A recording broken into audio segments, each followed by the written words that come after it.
Get nearly 100. There's no need to pay expensive prices for Viagra or Cialis. Call now with your prescription and pay as little as $2 a pill. We offer 24/7 service and always free delivery and confidential packaging. Change your life for the better and have fun. Call Pharmacy Shop 24/7 to get generic versions of Viagra or Cialis for as little as $2 a pill, plus free discreet shipping. 800-627-3988. 800-627-3988. 800-627-3988. That's 800-627-3988.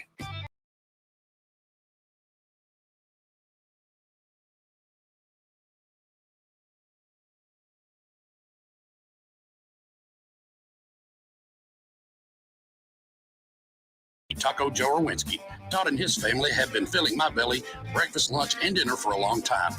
Heck, I even have my own booth. Open Monday through Saturday, 6 a.m. to 7 p.m. Come see them for dine-in, carry-out, and all your catering needs. The voice of Johnson County, Joco Community Radio. Welcome to the Her Show, Home Experience Radio, with your host, Trina Titus Lozano. This is a live call-in show that takes your calls and questions about marriage, family, and personal relationships. She's a licensed and ordained pastoral counselor, author, international conference speaker, wife, mom, and grandmother. She's been counseling and teaching vital relationship skills for over 30 years. Trina is real and relational and reveals strong truths spoken in tough love and common sense. Join us on the studio line now at 817-637-2585. And now, here's Trina. Hello and welcome to the Her Show. I am Trina Titus Lozano, pastoral counselor, licensed and ordained Christian minister, welcoming you to the Her Show today, Home Experience Radio, helping you make your home a place of love and peace. And we know if there is internal turmoil in your life, the chaos that comes when triggers are triggered because life happens, it causes such internal chaos that what happens is we don't have peace in our own life, and then that ultimately will rob the peace in our home. So today I have a special guest that will help us heal the triggers in our life and to find the source of the trigger. And this is Deana Morgan. Welcome, Deana, to the show. I'm so glad to be here. She is a wife, a mother, an author, a speaker, and an emotional architect. She loves taking people places they didn't know to go so that they can get what they've always wanted to have. She has the unique ability to step into your world, to take a look at the landscape of your life, and to help you build an emotional foundation of understanding. So you can go to her website, DeanaLMorgan.com.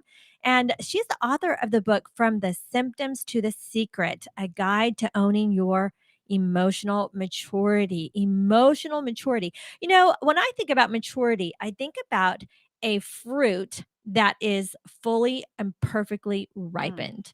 It is mature. It's come to its perfect point of maturity.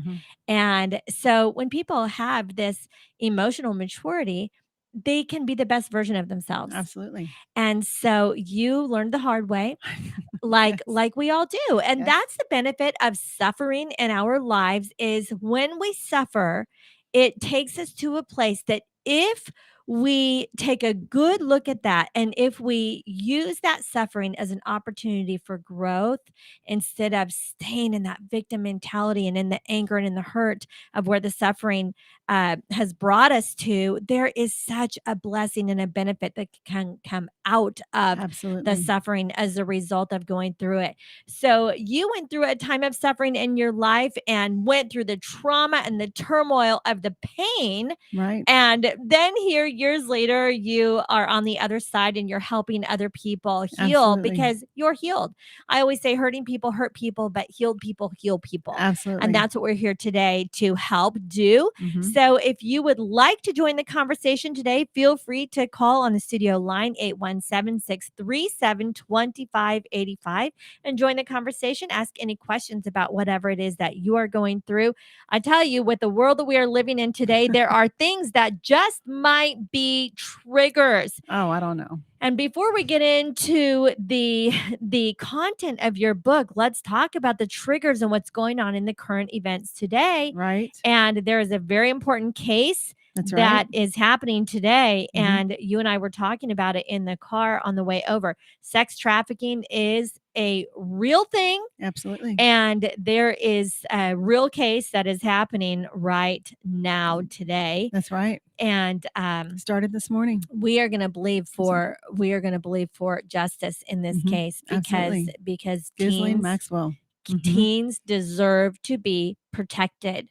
Mhm. Yes, Ghislaine Maxwell, and she had a very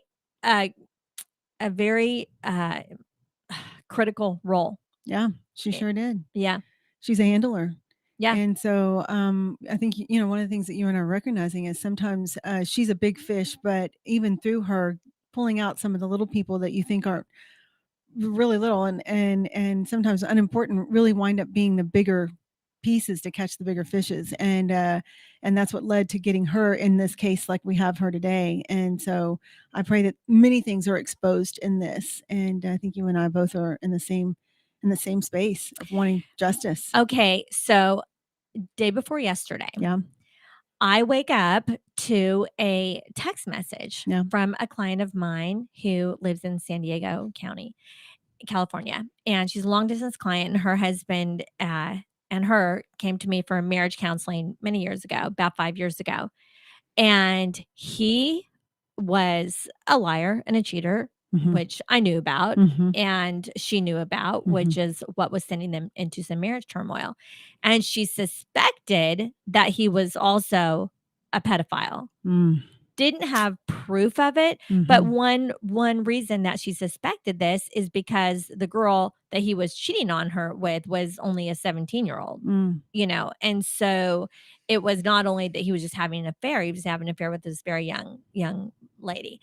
Well, anyway, fast forward, they're divorced and he continued down the path. He was caught on live video Really? on YouTube Live, this Whoa. video channel that is called People and Preds, Mm. or People versus Preds. That's Okay. what it is, People versus Preds. And this guy, he sets it up, and so he was claiming to be a 14-year-old boy, and he It trapped. was a setup. It was a setup, and Wow. and so he goes to the location, Mhm. and so he catches this guy. Mm. This guy had an intent to have sex with a 14-year-old boy Mm. that night. Mhm. Mhm. And so when the guy gets there, he goes to Sonic and he goes, "Hey, dude," with a video camera. And he's like, I'm the one you've been texting." He's like, "What? No, I'm texting my girlfriend." He goes, "No, you're texting me. Mm. That's my number. Mm. You think you're texting a 14-year-old boy. Mhm. You've been texting me the whole time." Mhm. And anyway, so he ended up being arrested that night. He was So good. arrested for intent to have sex with a 14-year-old boy. Mm. And it was all in their text messages. And they met over an app. Oh, yeah. So they're chatting on this app, which it just blows my mind Right. that these apps are available. Right. Well, and also there's apps that have hidden rooms inside the app. So even a parent opening an app, or even an individual or a wife or girlfriend, whatever, or anybody opening the app, it looks like something on the front end, but on the back end, there's hidden rooms inside the app where they're actually able to infiltrate and hide things. So Hide nasty, programs. so Yes, disgusting. absolutely. And I'm glad he got caught. I'm glad he got caught. He got caught. So he got arrested and then out on bail right away. But at least she can then have the proof that she needs to protect her kids, so her kids will never have to have visits with him. Absolutely. And we were already going for supervised visits, but without proof, she's really in trouble. But then now, of course, he lost his job working at Legoland around kids. Whoa. That he's been working at this job for at Whoa. least 10 years. Wow. And Is he still out in San Diego? oh yeah. Okay, He's so still there. well, that whole system out there, even the justice system, even the police in that frame over there, there's infiltrators and corruption in there. So it makes you even just go, how does something like that happen unless Right. there's a system that's already at play? Right. And the guy that caught him, that does the YouTube channel Yep. People versus Preds, he said, I'm calling the police. He called the police, told them what was up, and you've got all the proof, all the evidence. The KJ, I can say his name. I mean, it's all on live. There's nothing secret about it. Yeah. I'm not, this is a source. This is a Yeah. public information. Yep. Anyway, he signed the consent form. So the police immediately had everything in his phone, and so had all the proof. And the guy was saying, hey, look at this app, and guiding the police where to look at. So they arrested him for intent to have sex with a minor 14-year-old boy. But when the police were on their way there, the guy doing the interview, the guy that caught him, he said, well, this is California. Even though I'm calling the police, there's a good chance they won't arrest him because it's California. Yeah. And I'm like, oh my gosh, that blows my mind. I don't even know how we got here. Right is wrong and wrong is right. And here's the thing: we look at Jesseline and what happened with Jeffrey Epstein and her boyfriend, her former lover. Right. It's just bizarre how they were in such a power position, in sync with one another. And she was the handler, bringing in all these young girls. That's right. Who wanted to be models, who just wanted to be seen and found and discovered. Or who just wanted a job. Right. And it was the easy job. Well, and some of them were masseuse. I mean, they were doing things they would never do before. Well, but like, they wanted a job. That's like right. Yeah. Want a job. And then, you have, if you want to go to massage school anyway, you want a job, which is a legit career. Totally. I mean, and there's perversion in it, but there's perversion in every career. Absolutely. So you have these legit teenagers that want a job, and then you have an opportunity to work for someone who's wealthy and powerful. I mean, it was an after school job. Yeah. And instantly, they lured them in sexually. It's so disgusting. And so disgusting because on their private island, they had so many people there and powerful people. Right. I mean, presidents and former presidents and powerful Hollywood people. I mean, it's so disgusting. And it just blows my mind. And then, of course, he was never brought to justice. Right. Well, somebody, I guess, took I don't know. Is he dead? I don't know. Yeah. I mean, I don't know yet. Whatever happened, right. It was, that was just, he was not being, I don't know. That was bizarre. It was. It still is. Still yet to be seen. All the information is still yet rolling out, right? Yeah. But today is a very big day in this case. So I encourage you, listeners, follow the case and do your part to do whatever it takes to stop trafficking. And I was impressed by this guy. Even something as simple as going on YouTube, People versus Preds, and sharing these videos is helping to make a difference. Right. Anything that you can do to help make a difference. And whenever you see people that you have a weird feeling about them, follow up. Right. Follow up. Such good advice. I work with a ministry here locally called Valiant Hearts, and that's a great ministry. It's a great ministry, and I've been with them since the foundation. It was originally called We Are Cherished, and so we would go into strip clubs once a month, and we would take goodie bags to the girls, to the dancers. Yeah. So we would take goodie bags to the dancers. We made these goodie bags, and in the bag he had like lip gloss and earrings and lotion and sometimes perfume or hairspray, fuzzy socks. And I went in on Christmas Day for probably 5 or 6 years in a row and took them. And some of the girls, it was really their only Christmas present that they got. And we would go on Christmas Day and take them wrapped gifts and usually fuzzy socks. And so, but we were looking for girls that had been trafficked, not just helping to offer some comfort to the girls. And we just go in as a women's support group. Yeah. And so, which is what we are. Yeah, we're just a women's support group. So we would go in as a women's support group, give them the bag, and then invite them to Tuesday night dinner. They would come to Tuesday night dinner. Then we were able to talk to them more and get to know them better and see, did they actually want to be in the sex industry? Or do they not want to be? Do they need help to get out? Because they can't just get out. Right. They have to have help to get out. They do. And so we were helping them, and we still do. Valiant Hearts is an incredible incredible ministry. We were helping them and doing whatever we could do to help, like we were talking about before, bring the girls from the symptoms Right. to the secret. Right. Of why they're even there. Why they're even there, because Right. there are secrets, there are things that have happened. There's a reason that they're Absolutely. there in the first Right. place. And so we want to go back to the Mhm. to the root problem and bring healing to the extent that we can. So anyway, there's a lot going on in current Yes, there events, are. and there are things that we can do to make a difference. Most importantly, keep your eyes open. Keep your eyes open. Don't be naive about what is going on around you. So Mhm. if you're not awake to the problem, then you can't help be a part of the solution. And we Right. want to do whatever we can to be a part of the solution. So follow this case. I encourage you to do that. So that's kind of on the current event side. And then also on the current event side, coming up on Monday is the case, the Yeah, Dobbs a week case. from today. Right. Yeah, what next Monday. Mhm. So tell us what you know about that case.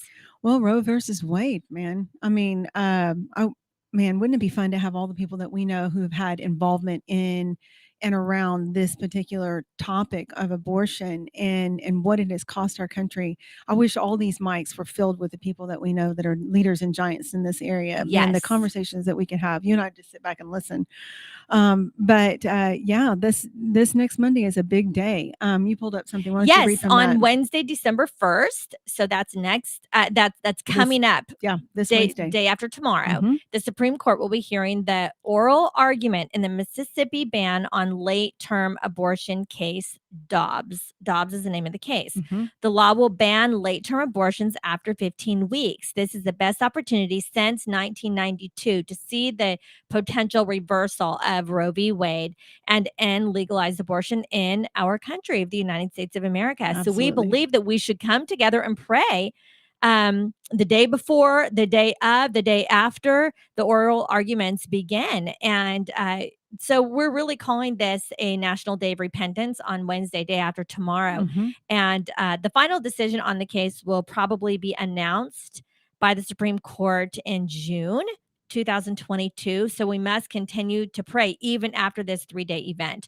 Yep. So this is happening. We want to begin praying on Wednesday. I've already begun praying with a group of people Yeah. that are praying. So we've already begun doing this, but we want to do this because as the body of Christ, we have got to humble ourselves and pray. And we do want to repent. And you have some personal experience with this, and so Yes. you have just got a story to tell, and you bring hope. Yes. And so we do not come from a place of judgment. Not at We all. come from a place of wanting there to be a change and wanting Mhm. there to be a Mhm. difference made, Absolutely. because our country made a big mistake Yes, it did. whenever Roe v. Wade was passed, It sure and did. we need to right that wrong. Mhm. It's critical, We really. do. It feels like it was much more seeded with like an infiltrated demise of this. It was vile. I mean, the whole concept and the whole desire of what was originally intended to happen was a way of sacrifice, of a demonic sacrifice. I hate to put it in that term, but it feels so dark to It's even so begin with, and what true. we've gone through all these years since that decision was made. But you know what? I mean, like you said, I'm not here to judge, because there's things in this part of this very topic that are in my story, and we're going to talk about that today. Well, that's right. But But because you were saying that that you but even to have even for it to be legal in our country, even the design and what was intended from its original genesis of it in our country had well, not just legalized, but encouraged. right. Encouraged. Right. And with abortion clinics being strategically located by college campuses, so strategically located in lower income Yeah, we talked about that neighborhoods. today I mean, too. it's all very, very strategic. Yeah. And here you were, a student at Baylor, became pregnant. Yeah, actually, I was a student at a student at North Texas. Oh, okay. At And UNT here. yeah, I just happened to be there, but but I lived in Austin. My family was in Austin, so Okay. obviously Temple is between Waco and Austin. So I Okay. ran up to Temple because that's where Sure. everything took place. But that was one of the points that you and I were talking about today, is just that it's so close to a college town, and that awareness doesn't hit you in the moment when you're in crisis. But now all these years later, looking back, I'm like, Oh my goodness, there are so many girls that run to those small towns that are 15, 20, 30 minutes away, or even an hour and a half away, just depending on what it is, to make choices as they're running from a really hard moment in their life, decision in their life. When I met you, I heard a little bit about your story, and in 2018, Mhm. you actually went back to that location. Yes. And tell us what happened then. Well, at the time, what was coming to my understanding is just how much I was still connected to all the women that ever had an abortion there, to every nurse, to every doctor who ever performed an abortion there. It felt like I was connected to the land and to all these women, and to all this pain, and that meant even to the young men that were a part of the decision made for that child. I mean, it was just like this interlocking web of pain and turmoil and choices. And I just remember the Lord giving such valuable intel in that season and saying, Deana, you have the ability to go and stand on that land and stand for the hearts and the lives of every individual, even without their ability to come into agreement with you. You're able to disconnect and separate and bring life and speak life and heal and bring peace into each and every individual that was also linked to you at that time and season back in 1989, right? So Yes, go ahead. to speak life where there was death, Right, because absolutely. there was death spoken over you, there was death provided for you, And there was death I came into agreement with. and there was death you came, like truly a contract, A contract. a It contractual is. agreement. And they are. I don't feel like people understand when they make a choice of that degree, they are literally contractually making agreements that will follow them for the rest of their lives, and without attention, without direct attention and intentional healing, everywhere from emotional healing to all the way down to physical healing, because the death happens within your body. And so when my husband drove me back there in 2018, the goal in my heart and in my husband's heart to support me as he was praying, just in support of me, was to stand on the land where those abortions happened and to come at it from a completely different state of warfare.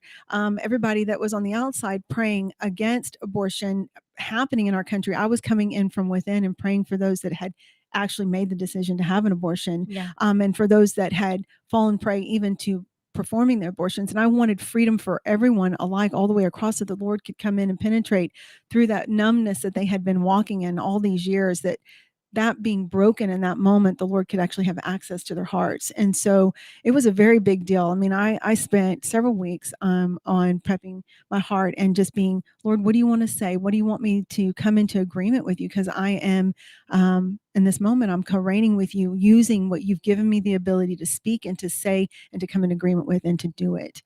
So I've been pro-life since I was 18 years old when I first started to vote. Yep. And I've always voted pro-life. So to me, I am a one issue voter, which I've taken a lot of slack from. wow, A lot of sure. people have given me a lot of slack for that, but to me that it is just the bottom line. It is. And so I have been a one issue voter, but in addition to that, I began as a counselor in 1994 working for crisis pregnancy Yes, centers I know. and working with women that were in crisis pregnancies. Yeah. Like I really, really wanted to help the girls who were in a In that crisis state, pregnancy. right. That's right. And to Love that help about them, you. embrace the challenge of their situation Mhm. and to move forward, but really trying to encourage them that they had another option. Right. They did not have to take the life of their child. And so, it was never difficult. The women that came, they knew that abortion was an option because it was legal. However, they didn't really want to do it. So from my angle, it really wasn't a hard sell. It really was not. My girls wanted anybody that I talked to Mhm. after the end of a 2-hour conversation wanted to keep their baby. Now they needed support, they needed Right. encouragement, Right. they needed to know that they weren't alone, but they really didn't want to take the life of their child. They just really didn't deep down.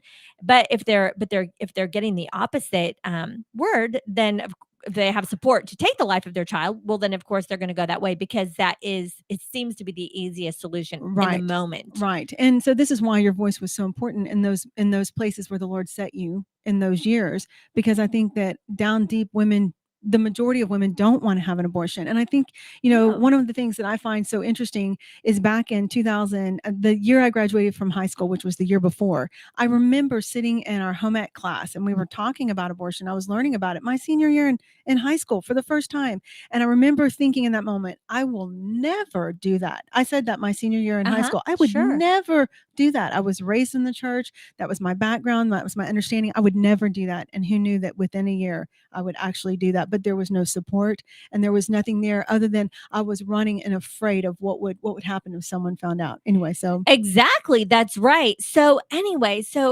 I've been pro-life, but after I became a counselor, what I discovered is the pain and the trauma of post-abortive stress. And It's this is a huge. lot of what your book is about. And so it's about the healing. It is. And so tell us a little bit about your book. And then after the break, we'll just dive into this. Okay. Yeah, I didn't write the heart of the book, From the Symptoms to the Secret, wasn't written around abortion, but abortion was a part of my story. This book has actually brought healing to massive stories across the board that had nothing to do with abortion. It just literally is a place where someone could enter in through their pain and follow it all the way to the culprit, to the secret that's actually driving the pain. And that's what this book is about. But it takes you to the root problem. To the root. And my root problem of rage was my abortion. And so that's where the premise of my story is. Yeah. But the book is so much more because the Lord uses it to cross many boundary lines for other people in their places of pain.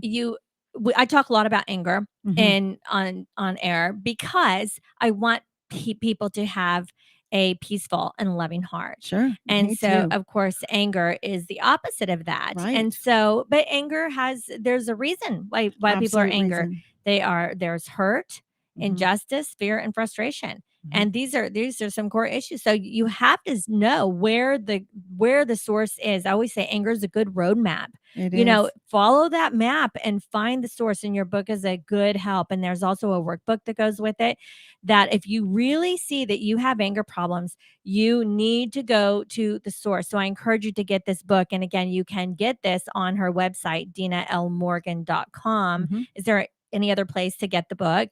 Really, that's the best place you can also find it on Amazon. So you can buy the books on Amazon and they'll come right to you within 24 hours. But I love that. But yes, DeanaLMorgan.com. Yeah, I always like to go to the source and get it that way as well. But if you have a root, if you have anger issues, there is a root problem. There is a reason. You've got to get to the reason. If you have addictions, there is a reason why you have these addictions. You have to find the root problem. So it's not just a drug problem or alcohol problem or a lying or a cheating problem an anger issue. There is a place, there's a wound that we need to find so that you can be healed from the inside out. We'll talk about that after the break. So stay with me and be sure to give us a call on the studio line if you'd like to join us. We'll be right back after the break.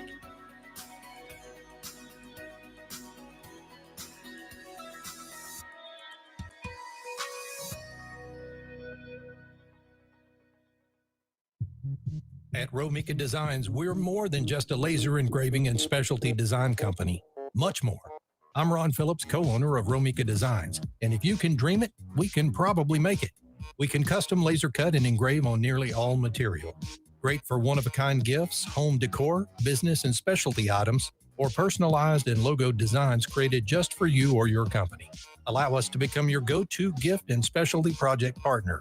Romika Designs can help make your ideas a reality. We're ready to help you design and create that special gift for any occasion or engrave your personal or business logo on just about any product. View our designs at romikadesigns.com or simply email us with your ideas. We specialize in custom design and would be honored to have the opportunity to discuss it with you. Call us at 817-400-4040, email info@romikadesigns.com, or visit us on the web at romikadesigns.com. Hey, there's something you forgot to do. It sure is hot. Are you sweating like a dog? Wait, what? Dogs don't sweat? Oh no, you forgot to get your window tinted.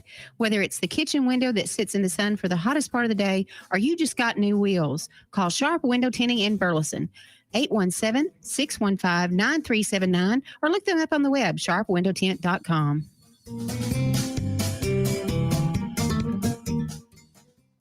Fast Track Student Loans can get your student loans out of default, stop any wage garnishments, stop collection calls, and stop seizure of your tax refund. Give yourself a break. Stop the stress and get your student loan payments down to as little as $25 a month based on what you can afford to pay. 800-709-4395, 800-709-4395, 800-709-4395, 800-709-4395. You're listening to Joco Community Radio. Welcome back to the Her Show. I'm Trina Titus Lozano here with Deana Morgan today. And if you would like to join the conversation, From the Symptoms to the Secret, a guide to owning your emotional maturity. We're trying to get to the core, the root problem, and she's going to help us do that today. 817-637-2585. If you'd like to join the conversation, 817-637-2585. If you are struggling with post-abortive stress, if you are struggling with any addiction or anger issues, please give us a call. We are happy to help. If you need a guide, a resource, order this book. It is a step-by-step. In fact, Deana received a text from a friend saying, I'm so thankful for my trigger notebook. I've tried healing ministries and counseling sessions and Bible studies, even doctors, and they've helped me, but none have impacted me like this journal has. And it's because the processing tools are very, very simple. And so a lot of people have been able to be helped by this book and by this workbook. And they've just been helped. It's been so helpful. So I wanted to bring it to the attention of our listeners today. And if you'd like to ask Deana a question directly, please call 817-637-2585. Okay, let's talk about triggers. The Webster definition for a trigger is something that acts like a mechanical trigger in initiating a process or a reaction to cause an intense and unusual negative emotional reaction. And the Urban Dictionary says a trigger is a topic, phrase, or word that emotionally sets someone off.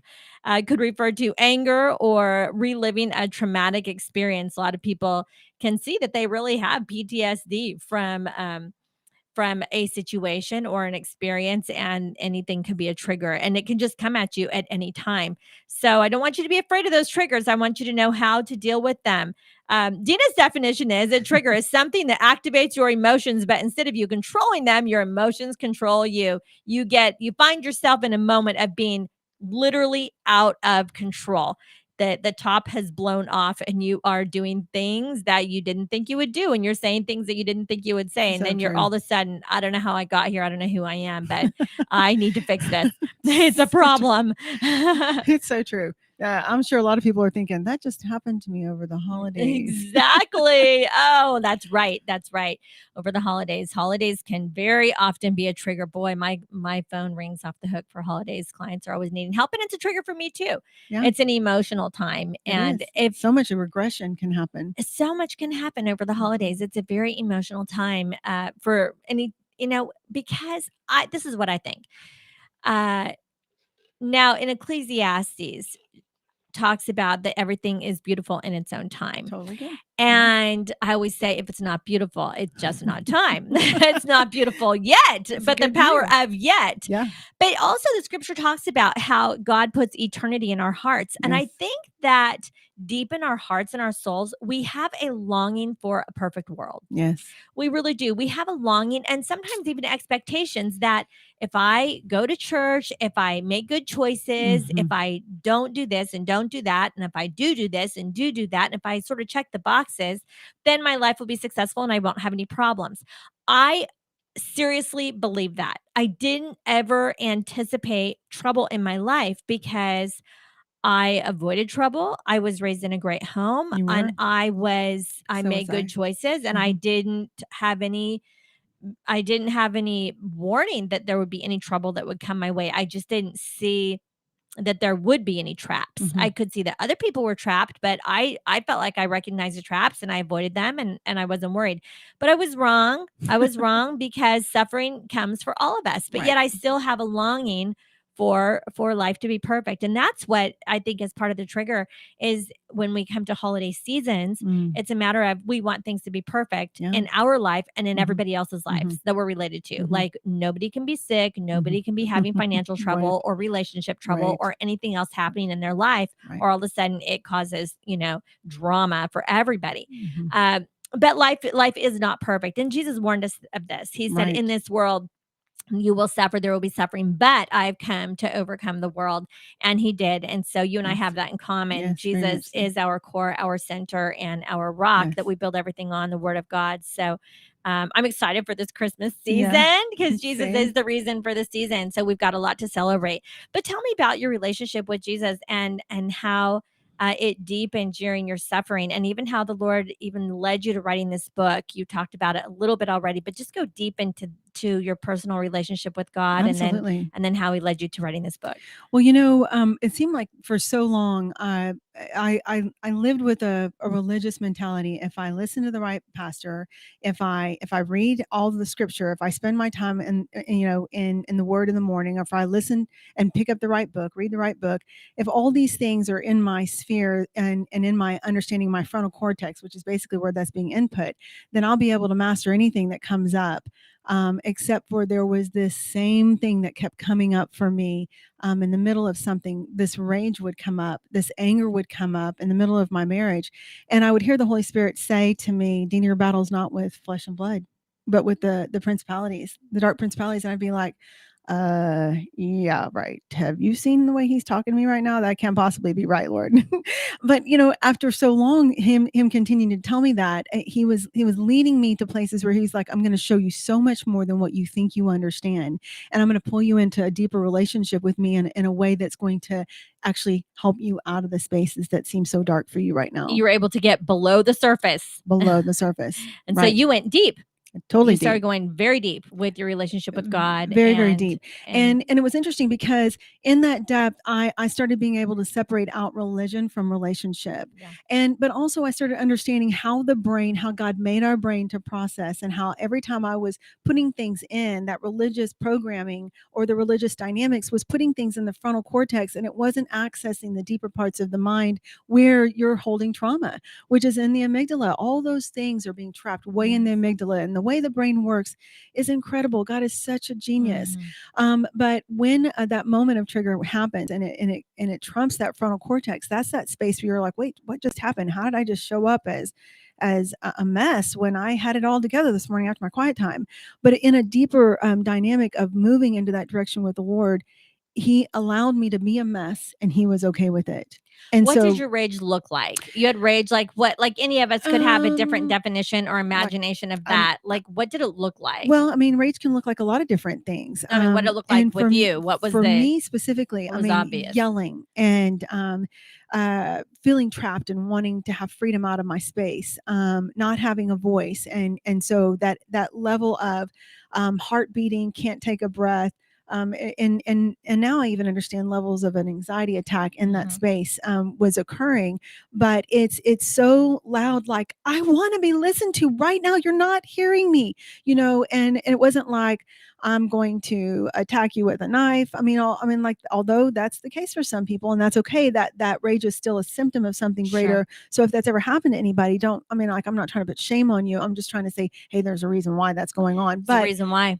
So, but that's not necessarily how my rage showed up. I mean, it was yelling, it was anger, and it was that, that intensity of energy that comes out of your body, and you're just like trying to sustain and hold everything in the moment still so that you can control it and breathe again. And part of that was, I need to be heard. I'm not being heard in this moment. The frustration totally of I'm not being heard. Yes. Frustration. I'm sure your husband's probably going, I'm trying to hear you, but no, I don't know how to hear you with all this emotion that's happening. Well, and unfortunately, I mean, it's too bad that he's not here, because he would share his part of the testimony as well, because my trigger triggered his trigger. And so it's so interesting because we both have in marriage that happens. Imagine that. Oh yeah.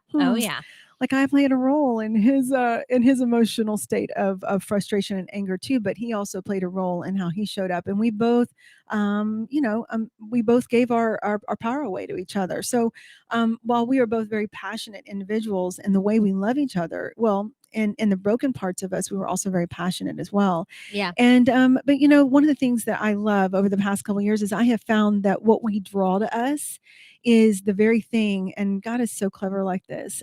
What we draw to us is the individuals that are a part of our healing, and Mitt is very much a part of my healing and why I'm here today.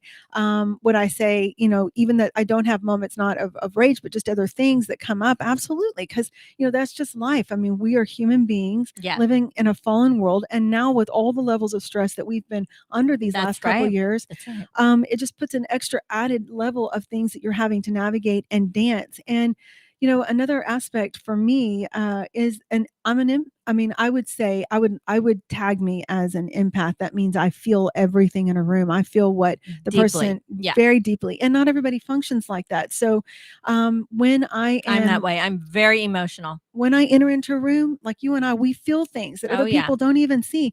And so that's also a learning curve over time for the Holy Spirit to start teaching me what's mine and what someone else's, because I could be picking up someone else's stuff and bringing that home in the day. Anyway, those are all different layers. But you know what? But the whole thing is when a too. person gets to a point of saying, okay, I said I wasn't going to react this way anymore. I reacted like this again. It's not just an accident. It's not just I'm having a bad day. No. Like, this is a chronic problem. There's got to be a root issue. This is a situation. So I encourage the listeners today, if this is not just a one-time thing where your willpower is enough to say, okay, I don't want to be someone who yells. I'm not going to yell anymore. And that was, that can be taken care of just by making a decision that you don't want to do it, unless it needs to be dealt with deeper. Yes. And then your willpower has no power. And then you see what happens is this rage needs the weeds got to be come up through the root. There's got to be, and it kind of reminds me of pulling weeds. Some weeds are really easy to pull. You just tug on a little bit and like, boop, the weed just pops out. And then others you're digging and then 2-foot hole. You're digging a deep 2-foot hole, or else you try to pull and you pull harder and then it breaks and you're like, oh no, I did not get the root of it. I got to go deeper. And that's what you did in this book. So this book takes us deep. And you know what? We all have this. We all have deep issues. We all have deep wounds. And and I want to say this to the listeners. I mean, I don't care if you grew up in an unhealthy home versus a healthy home. I'm telling you, we all still have things that we struggle with, even out of healthy homes. Yes. Because I had a healthy home. You had a healthy home. But we know individuals that had an unhealthy home, but have the same dynamics as things that we have had to struggle with in our world. I'm not good enough. I'll never, like all these lies that kind of come out. The enemy's strategic, and he can play in a healthy home just as well he can play an unhealthy home. Well, he does. He'll use anything. So I heard very loudly, my parents were always wanting to make me better. They're both teachers, and they're both very excellence minded. And so they were trying to make me excellent. Well, I just processed that as criticism. Sure. So especially a 9, or I'm sorry. Yeah. Right. I just, because I'm such a people pleaser. You are. So I processed that as that. criticism. And then I never felt good enough, but it wasn't their, I mean, they Wasn't were their heart. constantly No, encouraging me. right. I mean, they told me how great I was all the time. I just didn't believe it. And because I was trying to be some sort of perfection that couldn't ever really be achieved. But that is a loud thing. And we all have 3 core needs: love, significance, and security. And so and it doesn't matter what your background is. If there's something in your head that is telling you you're unloved, or meaning that you're conditionally loved. Yes. You're unloved, meaning you wouldn't be loved if you were pregnant. Yes. Out of wedlock as a teenager. Yes. You're unloved, or you're insignificant. You're not important. You have to do something to achieve your value. And there's such insecurity, and none of that is God's plan. That is the voice of the enemy. I remember telling my parents, this was funny, after I had 3 kids. And my dad had preached a sermon. It was a sermon about honesty. And I don't remember what the whole sermon was about, but I remember sitting there. And at the time, they lived across the street from me. And I remember sitting there thinking, I should tell my parents the truth that I wasn't a virgin when I got married because they thought I was. Everybody thought I was. Mhm. Like there was I covered it up pretty well. And so but I felt like, you know what? I mean, I repented to God. At this point, I had been married a long time. I had 3 kids. And I'd repented to God, but I just felt like they needed to know because I never told them the truth. And I just wanted them to know also that even though they were such good parents, it still could have happened in our family as well. Absolutely. And I mean, I was terrified that I Did would you get tell pregnant them? out of wedlock. Oh, I told them after I had 3 kids. Yeah. And so what they realized was that, and they were never been judgmental people. Right. I They can were see not your mom just judgmental. being Now, loving to I you. thought Yeah. that I would, Mhm. I want them to know because actually I wanted to make sure that I would not get pregnant because when you're a pastor's daughter, if you get pregnant, like your dad loses his job, like that's not gonna Mhm. go well. Mhm. And so Yeah, that was I the knew way it that was would for me. really would Mhm. Yeah. affect him as well. And there's a scriptures about something like if you can't handle your own family, like you shouldn't, I don't know, something. Yeah, something. So like you're not qualified for Well, the ministry. And so and then the pastor that was before us, my dad came in and took this church in Trinity in Amarillo, Texas. The pastor before us, he was asked to resign because his daughter got pregnant out of wedlock. Oh, And then I man. think she did it twice. And so anyway, You know what I want to say to that? I'm sorry. We just take a whole nother segment on that because I just want to go. Remember in the garden when when God had his own family and Adam and Eve made their own choices. So does that mean he doesn't get to be God? who he is? God. I mean, like I want to go I back and don't know. look at that scripture and go. I don't know, but the whole point is No, that I know. I was like a teenage I girl hear going, you. well, I don't want my dad to lose a job like he lost his job. Absolutely And I didn't not. want to get caught myself either. So I mean, I Well, was sure. careful, but I just thought, I needed to come clean. Yeah. So I don't judge. I'm No, not there to judge I don't anybody see that because on it you. could happen to anybody Absolutely. at any time. And but anyway, you got caught in this time I of did. your life of going, okay, I'm angry. What's the root problem? Right. And did you know right away what it was? Oh, Or no. it took you some digging? Oh, years. Years. And that's what I was going to say to you a little while ago. When you get to that moment where you got angry over something and you come on the other side of that anger and you immediately know, I know exactly what that was. That was this. And you come back to the individual and you say, I'm so sorry. This is what happened. This is what it was attached to. Please forgive me. That's a full awareness and an understanding. Sure. That's a healthy place to be because Sure. then you immediately go, this is not about you. This is about me. And the person's like, it's okay. We'll get through it. Whereas when you get into another state, which a lot of people have different places that they're carrying, where you get so triggered and that same trigger keeps showing up over and over and over, it's going to take some digging to get to the bottom of that. And, one of the things that's so beautiful about this, the information, the content in this book is it might have taken me years to put it out and put it together and put it in the book. But the Lord brought me through such an incredible season, and I say season like it was seasons to narrowing down information to be able to hand it to someone else and say, you can actually get to the bottom of your trigger in literally 30 minutes. Yes. And I've had people say to me, I don't believe you. I'm like, oh, okay, sit down for just a second. And then like literally 30 minutes later, we walk out of there and they're bawling going, this is attached to that. Yes. And I'm like, yeah. But we have not been given those tools. Yes. We have not been given access to those tools to understand because we raise the mind in our Western culture for education of all things, Yes. medical and writing and all those political things. And not that those are political Reading, things, but writing, and arithmetic. Exactly. But we don't raise our the generations here in emotional intelligence, and that's basically what this Exactly. is raising ourselves up in emotional intelligence and stepping into understanding why the anger is moving out the way it is. We don't have an emotional vocabulary. And so often if you ask someone and they say, I don't know, I'm just mad, or I don't know, I'm just sad, I have no idea what that is. Well, that's the indication of an individual that's emotionally illiterate. And I don't mean that in a negative way. They just don't know how to talk about it. And haven't we all been there? Because we've had moments where I mean, like I'm going, I don't know, something's wrong. And even at the level to which I understand today of me and understanding me, when I'm able to say, I don't know what that is, let me come back. And then I'm able to come back and say, I feel forsaken. I feel unheard.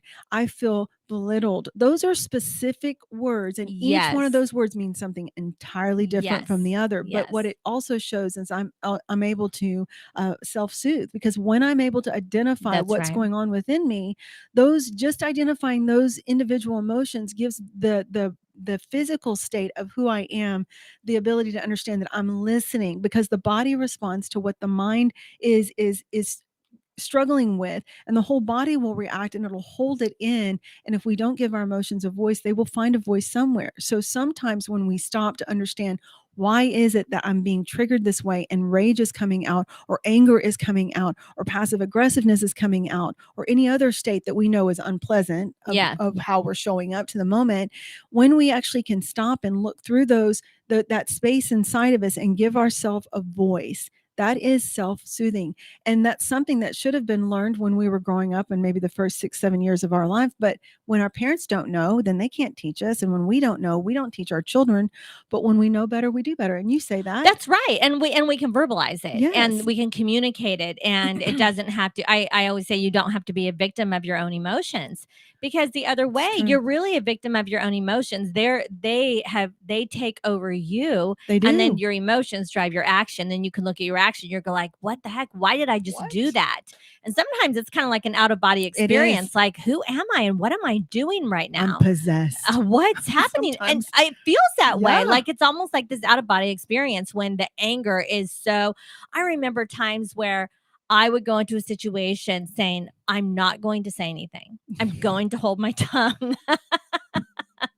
I just told my husband something about that last night. I said, babe, you do not want to put me in this situation. I might just open my mouth. And he's like, I'm having the same problem. I feel you. So I'll try to tell myself I will not say something, because if I get started, this is a topic that I'm emotional about, and I don't want to get to that place of being emotional. But if I will go back to my EQ instructions and say, okay, Trina, why do you think you need to give your opinion? Why do you think you need to hold your tongue? Why do you think that you shouldn't? And then you can go back to that self-talk of the emotional intelligence about, why am I feeling this way? And I don't want to act that way. So how do I want to act? And how can I feel the feelings and process through them, but before I regret the way I'm behaving? Right. But even your process to understand that is an awareness that I hope everybody that's listening can hop onto and go, wow, okay,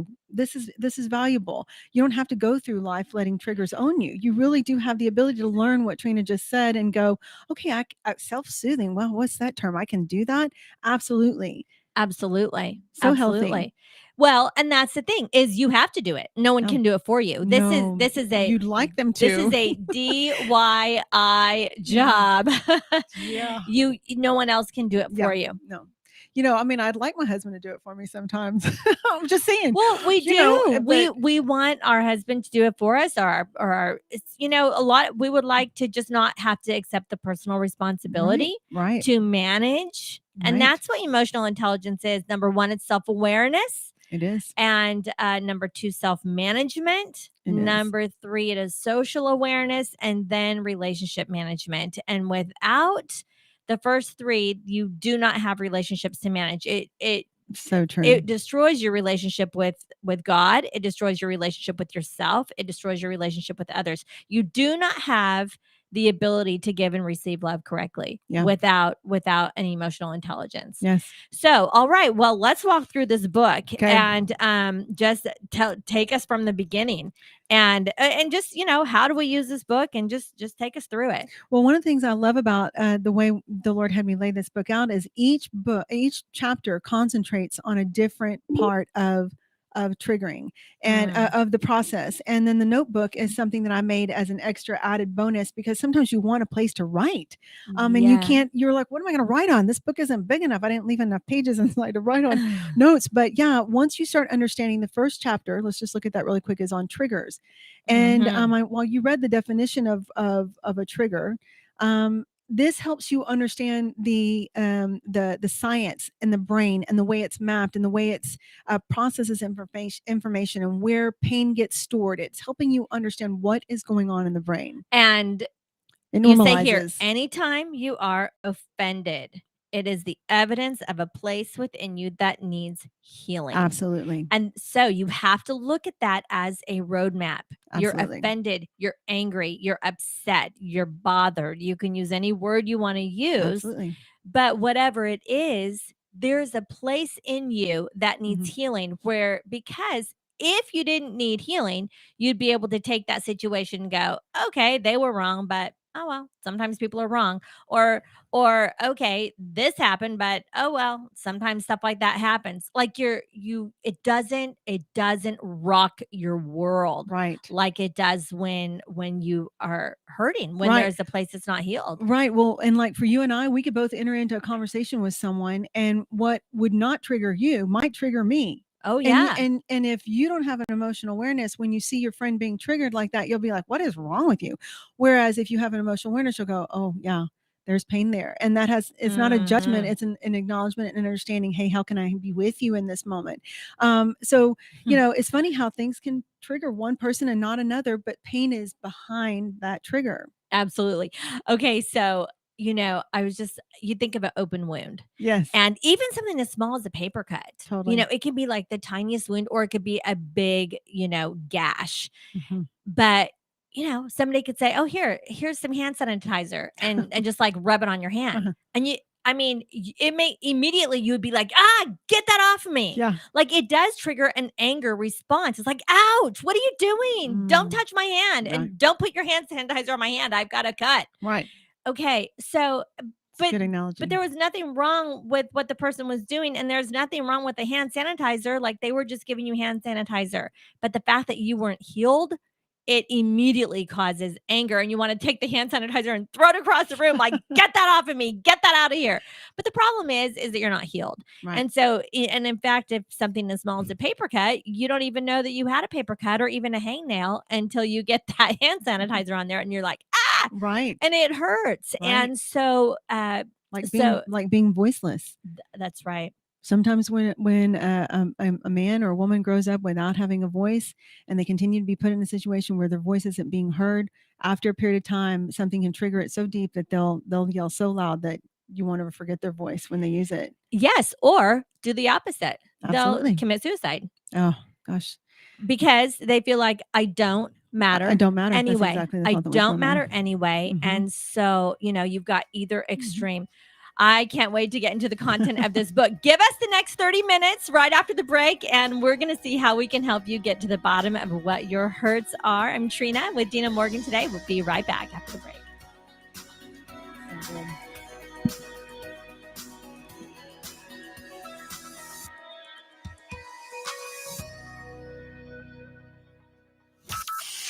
From Burleson to Venus and Grandview to Godley, this is the voice of Johnson County, Joco Community Radio. Breaking news this hour from townhall.com. I'm John Scott. President Biden has this message for Americans concerning the Omicron variant. This variant is a cause for concern, not a cause for panic. We have the best vaccine in the world, the best medicines, the best scientists, and we're learning more every single day. Mr. Biden spoke from the White House earlier. Meanwhile, 2 Republican senators are criticizing White House medical advisor Anthony Fauci for saying it's dangerous to disagree with him on COVID-19. Correspondent Bob Agnew reports. Fauci told Face the Nation on Sunday Senators Rand Paul and Ted Cruz disagree with him because he represents science. He also called their criticisms of him dangerous. Senator Paul tweeted in response, quote, "It's astounding and alarming that a public health bureaucrat would even think to claim such a thing, especially one who has worked so hard to ignore the science of natural immunity." Tweet Senator Cruz, "Fauci is an unelected technocrat who has distorted science and facts in order to exercise authoritarian control over millions of Americans." Bob Agnew reporting. Also at townhall.com, both sides telling the Supreme Court there's no middle ground in Wednesday's showdown over abortion. The justices can either reaffirm the constitutional right to an abortion or wipe it away altogether.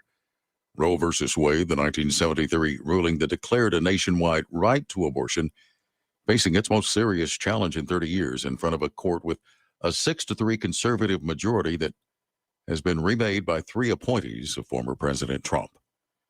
Localized flooding in Washington state from another series of rainstorms doesn't appear to be as severe as storms earlier this month, although people in the small communities of Sumas and Everson in northwest Washington were asked to evacuate voluntarily on Saturday night.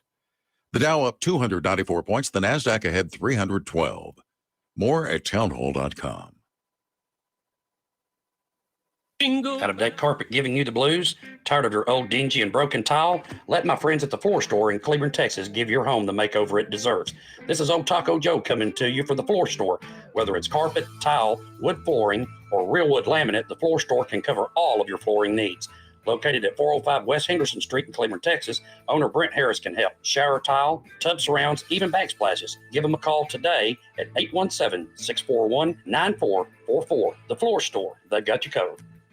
Hey travelers, do you want to save money on your next flight? Then pick up the phone and call. That's right, call, because the best prices are not online. They're with SmartFares. See, SmartFares has special deals with the airlines. When they have unsold seats, they use SmartFares to fill them. So you get airline tickets at ridiculously low prices. Our prices are too low to publish online. With the extra money you'll save, you can book another trip or treat yourself to dinner or shopping. So stop searching all of those travel sites to find the lowest price on your next flight. Let one of our SmartFares expert travel agents find ridiculously low prices for you. Call SmartFares today and get the best price on your next flight. Guaranteed. Also, save up to 50% off business and first class tickets. 855-325-1820. 855-325-1820. That's 855-325-1820. When you're hungry for tender brisket or some delicious homemade cobbler, then look no further than Leach Brothers Barbecue, located at 1106 East Henderson in Cleveland, Texas. Leach Brothers has been family owned and operated since 1950. Take it from me, Taco Joe Orwinski. Todd and his family have been filling my belly breakfast, lunch, and dinner for a long time. Heck, I even have my own booth, open Monday through Saturday, 6 a.m. to 7 p.m. Come see them for dine-in, carry-out, and all your catering needs. You're listening to Joco Community Radio. Welcome back to The Her Show. That's Home Experience Radio with your host, Trina Titus Lozano, pastoral counselor and ordained Christian minister. She's here to give you advice and answer your questions about life, love, and other mysteries. Call our studio line now at 817-637-2585. Now, here's Trina. Welcome back to The Her Show. Joco Community Radio is proud to be the voice of Johnson County, Texas, and is live 365 on the TuneIn Radio Network. To listen, go to tuneinjoco.com and download the free app. All of our shows can also be found on any of your favorite podcast platforms, such as Spotify, iTunes, Amazon, and Spreaker.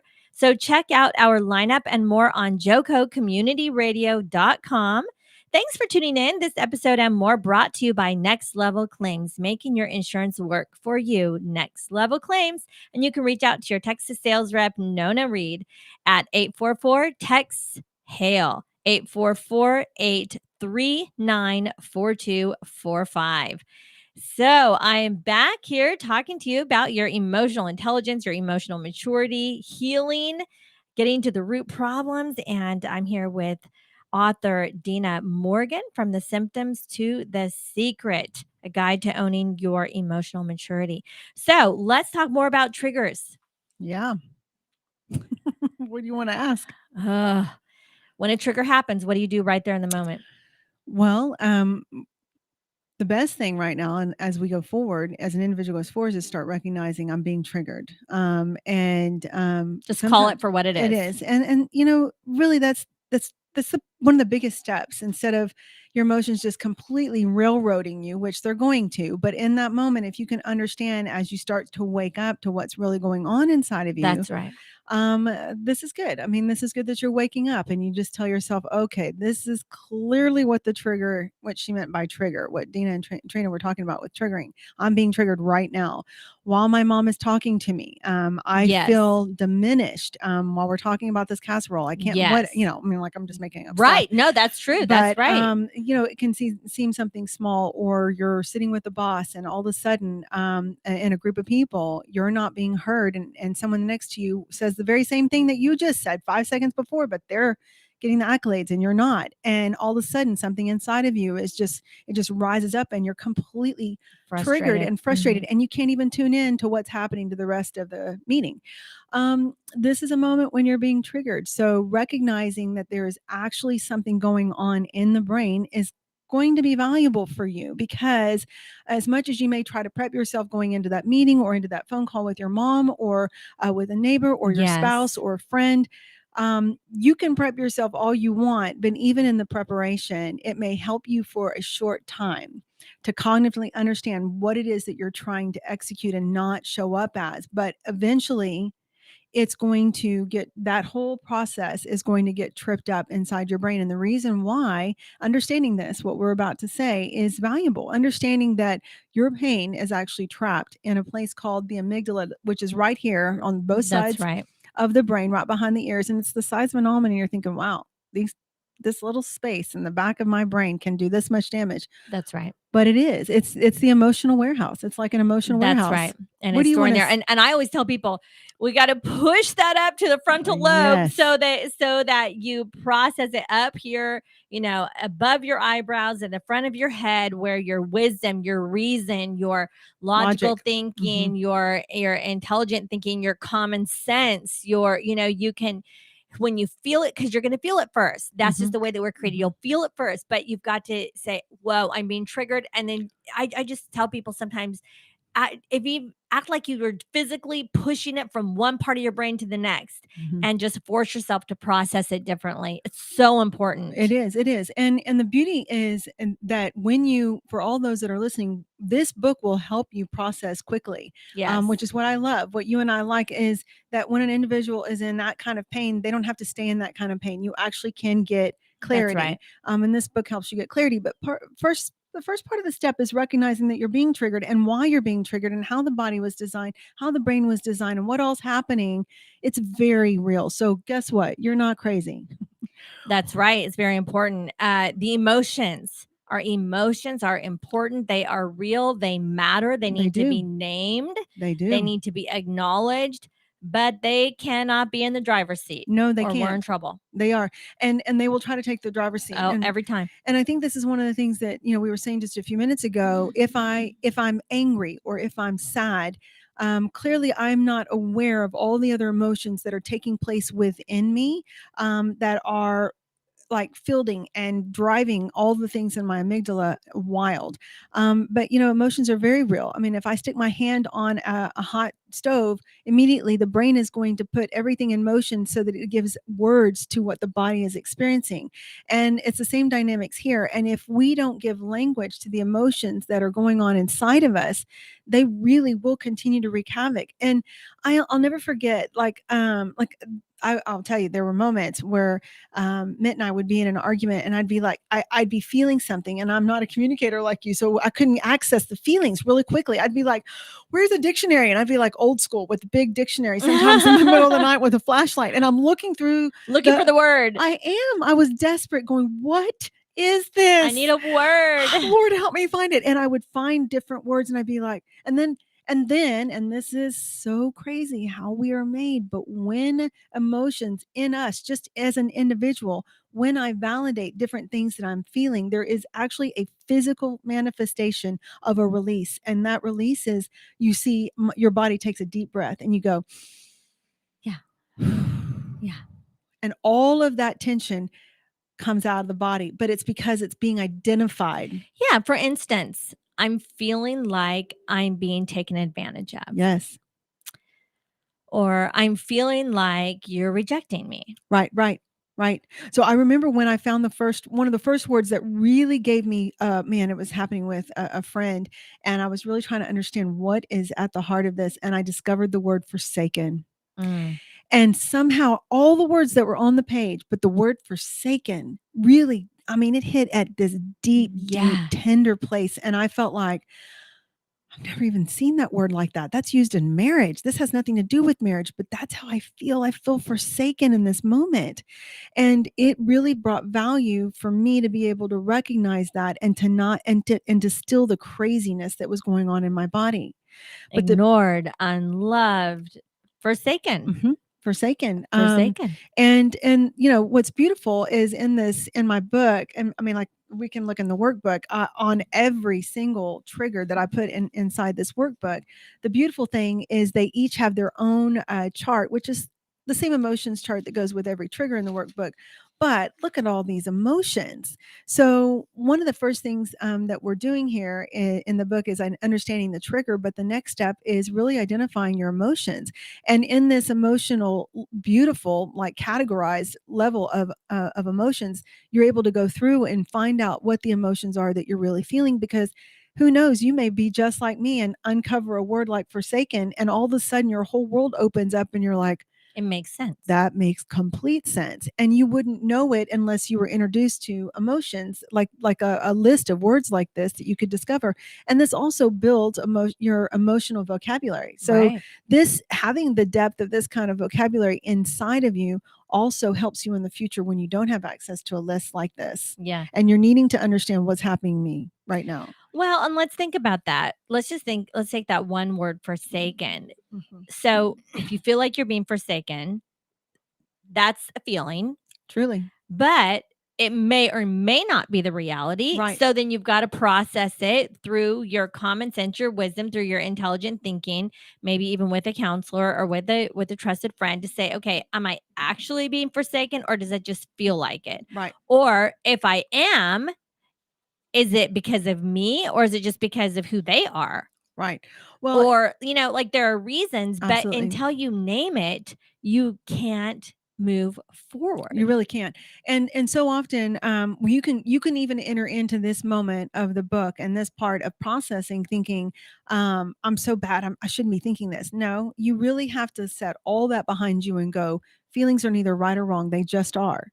I can't, That's right. I can't make it be not what it is in the moment. It just is what it is. And I have to allow it to be there, because this is a beautiful thing. When I give permission for my emotions, what that does is it also allows me to give permission for your emotions. That's right. And if I can give myself grace for the moments that I have an emotional, chaos, I'm going to give you grace for when you have emotional chaos. And it's a beautiful dynamic. When the word says to love your neighbor as yourself, that's a valuable moment where the Holy Spirit can be teaching us. I mean, Jesus said it, but the Holy Spirit can be teaching us, listen, to love your neighbor, you're going to have to learn how to love you, because That's when right. you have compassion for you in your moments of tender spaces, you're going to give it to your neighbor, to your husband, to your friends, and so on and so forth.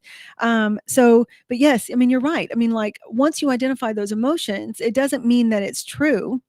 It is just what it is at the moment. It's just the way you feel. Exactly. Yeah. And we don't know why it is that way. We have to then process that then through our frontal cortex. So this is huge. This is a really important part about your book, is just being able to name the emotions, communicate about it. And I encourage the listeners today, you could get a list. If you don't want to buy the book, you can just Google it, but get yourself a list of emotions, circle the ones that you're feeling, and write them down, own them. I always say, admit it, quit it, beat it. I mean, you have to own them. There's nothing wrong with feeling the way you're feeling. No. But if you don't acknowledge that you're feeling that way, it's not a weakness. It's just, we're So human, true. and it's so important. It is so important that we acknowledge that, so that we can process through it and then ultimately heal from it. Absolutely. You know what? I'll make sure that I put a link on there where someone can have access to a free emotion list. They don't have to go buy the book in order to have it. I'll make sure that we post that, so that you just have access to it, and the listeners can have it, because there's also another space on the bottom of that emotion list where it talks about the physical symptoms that are happening in your trigger, because most of the time we don't pay attention to the physical triggers that are happening, and they're very, very, very real. Very valid. Very, very valid. I've got some in here, like, obviously the obvious is the chest tightening, that anxiety attack that I was telling you that I was realizing, right? That shaking shaking and you can't take a breath. There's that, but there's also, everything from a headache because you feel all the pressure in your frontal, between your eyes, there's some physical responses that happen in a trigger. And you may do it unknowingly and it just happens out of a response. But when you see it on the page attached to this trigger, you're like, wait, I'm doing that. That's what's happening to me right now. Yes. Well, and you can feel it. And it might feel like stress or anxiety or just worry or, but you know that you're not relaxed anymore about the situation. Or maybe you just have received a text or a voicemail. Right. On the way here, I just received a voicemail from someone, and as soon as I received the voicemail, I thought this is going to be confrontive. This is going to be confrontive. So, in order for me to, who's not going to be triggered by knowing that there's going to be a confrontive call that you have to return. But, it was good. I prayed about it and came on air. And so I'll have to, return that call later today. But before I do, I'm going to do some breathing techniques and some self-talk so that it is a setup to be triggered. But whenever you know that it can be, you don't have to be triggered. Well, that's again, you're speaking to some other techniques that are absolutely beautiful and self-soothing, which is breathing. That's right. Taking deep breaths, self-awareness, understanding what can happen. And you said another one a while ago, knowing that you can step into a situation where something could come up and happen, but prepping for that before you even go in is valuable. Very valuable. And there's all kinds of things that you can do. You can control the environment. You can control, there's different things that you can do outside of yourself to be sure that you're going to have the self-control. Right. Because after the self-awareness, there is a self-management with emotional intelligence. You have to be aware of what the triggers are. Then you've got to manage yourself. You have to manage the triggers. Yep. And it can be done. Yes. It's not impossible. No. At all. Right. What took you to the understanding what the root of your own personal anger? Well, and you kind of started alluding to this, but when I started, this leads into kind of one of the next steps, because we just talked about the first step, which is the trigger, and the second step, which is identifying the emotions. But the third step is understanding, fear, understanding the fear that's actually driving all of this. And I've had grown men tell me, I don't fear anything, and I'm laughing, going, I'm not laughing at them, because I've had women say the same thing. I'm not afraid of anything. They'll say I'm not afraid of anything, but they're not understanding the question correctly. Right. And that could be male or female. So I don't mean that at any distance to a man, but it makes me giggle a little bit, because I'm like, well, men try to be tougher for sure. And I'm grateful for that, because we need our tough guys. But at the same time, they're not understanding the language of what I'm speaking through, but understanding your fear. And, I brought it down to 2 questions, which is identifying quickly what the fear is in the middle of the trigger. And those 2 questions were, what do I fear that this says about me? So in this moment where I'm feeling forsaken, being able to ask myself this question, what do I fear this says about me, is a moment where you actually have to take a deep breath and say, well, what is it that I fear right now? Sure, because it'll send you into defensive mode. I fear that this says that I am unloved, I am unworthy, or I am not honest, or I am not, whatever. I'm not enough. I'm not good enough. Well, and no matter how hard I try, I will never be good enough. Right. Right. And see, the beauty is you're actually exposing a really sweet spot that's about to be used in one of the next steps, but you won't even know what it is until you get to the next step. And I will tell you what that is. But so the first question is, what do I fear this says about me? And then the second question, which you think, wait a minute, you're just saying that a different way. Yes, I am. I'm saying it a completely different way because the brain processes it from a different angle. But the next question is, what do I fear in this moment? Period. What do I fear?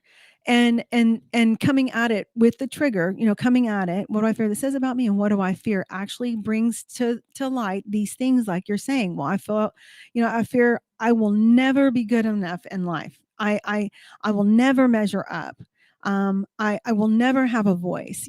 These things are valuable because they come out into the open. And what this does is it sets you up for the fourth step, which is, what is the lie? Well, the lie is, and you can go back through those answers that you gave, and you'll find the one that stands out the strongest to you. And you're like, that's it. I don't have a voice.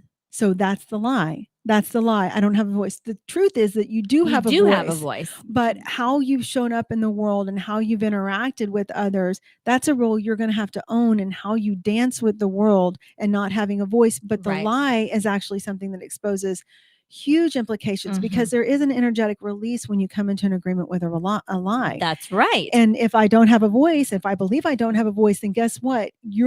Everything I pull to me That's is going right. to support that lie. That's right. It does. I always say a lie has no power unless you believe it. But once you believe it, you're in trouble. Absolutely. So you have to expose that lie. Satan is the father of lies, and he lies to us all the time. Absolutely. He's in our subconscious, like whispering in our ear.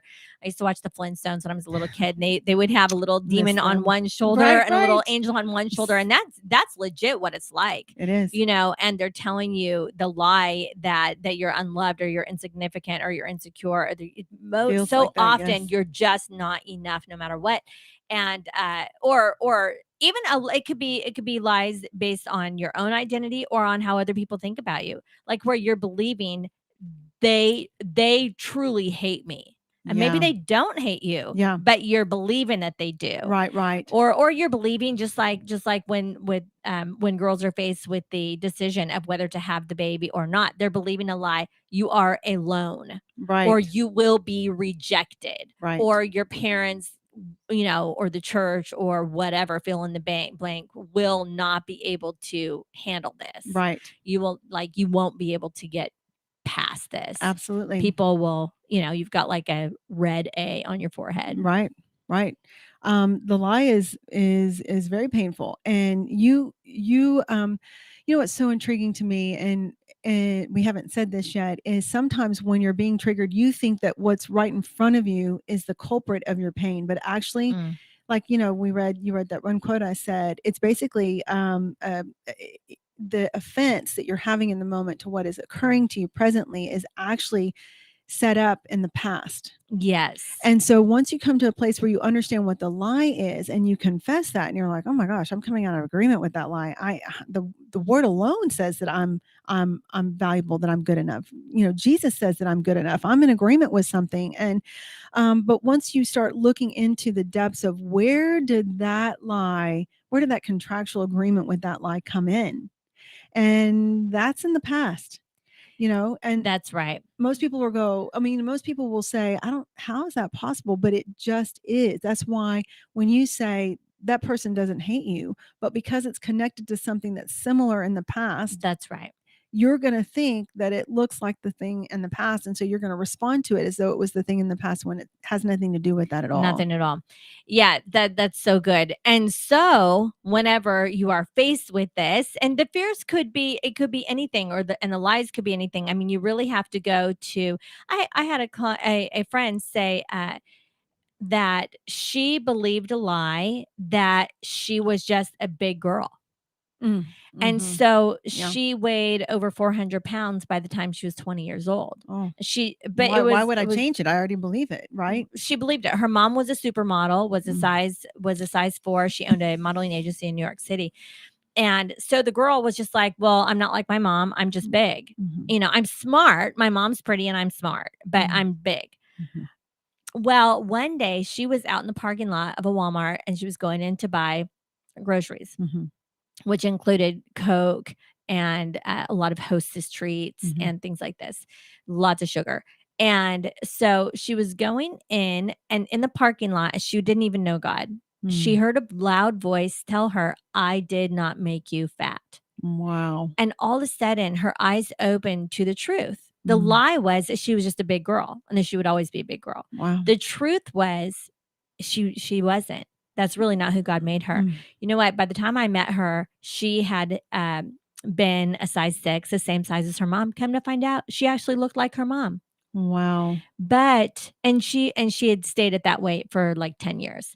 So, I mean, she began believing the truth. And that's the thing. You can't believe the lie and the truth at the same time. It is a trade-off.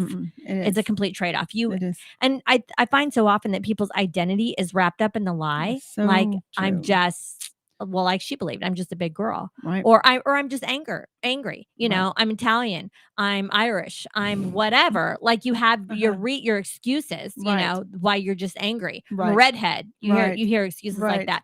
Okay, you're a redhead, but you don't need to have out of control You still anger. have to own you. You have to own you, and out of control anger is not okay. Like find the root cause, you know. Right. Or I'm an alcoholic. I drink because everyone in my family drinks, and so it's just who I am. We drink. Yeah, it's like no, it's not just who you are. It's what you're doing, and there's a reason. There's a lie that you believe somewhere along the way. Yeah.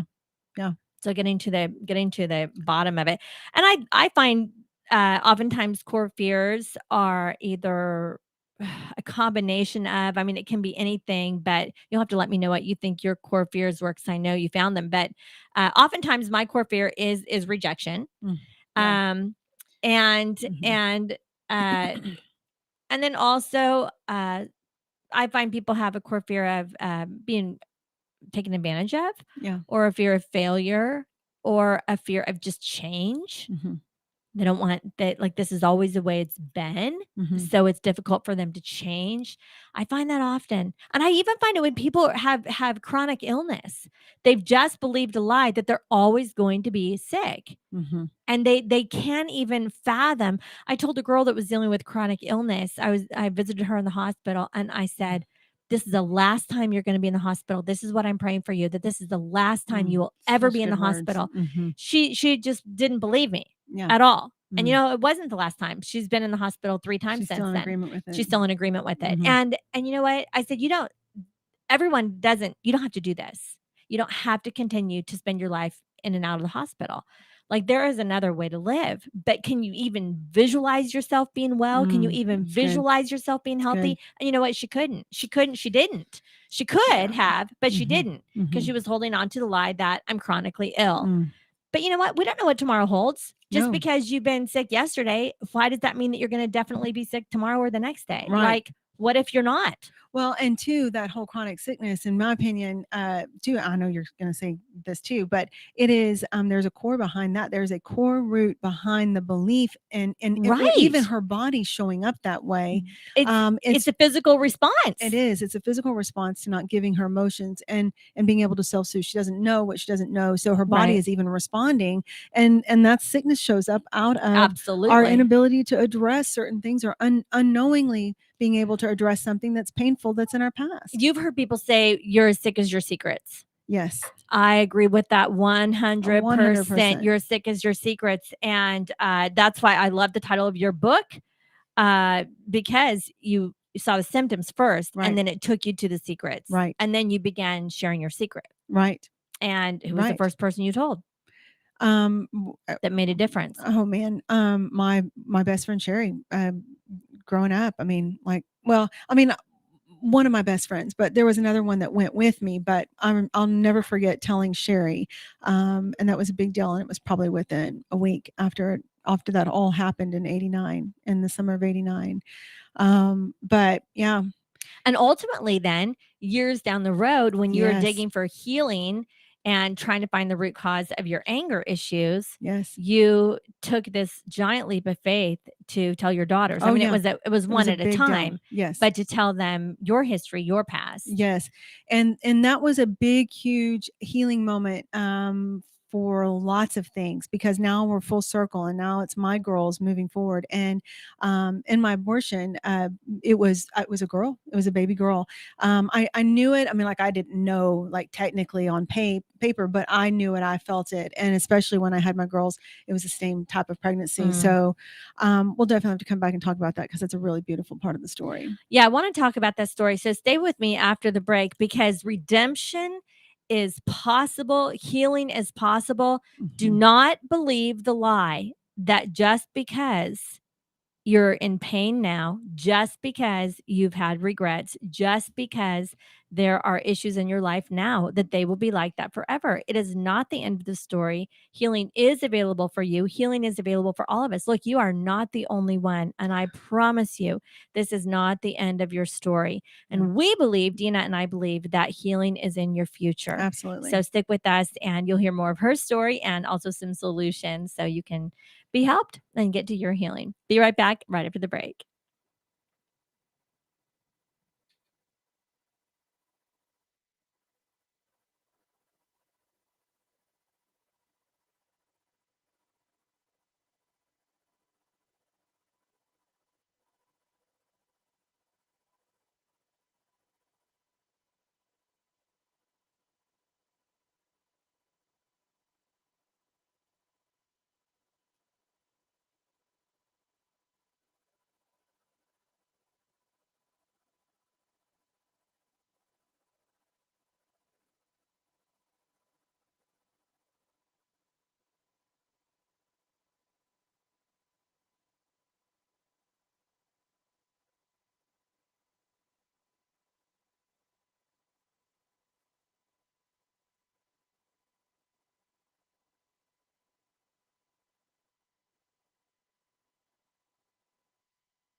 Welcome back to the Her Show.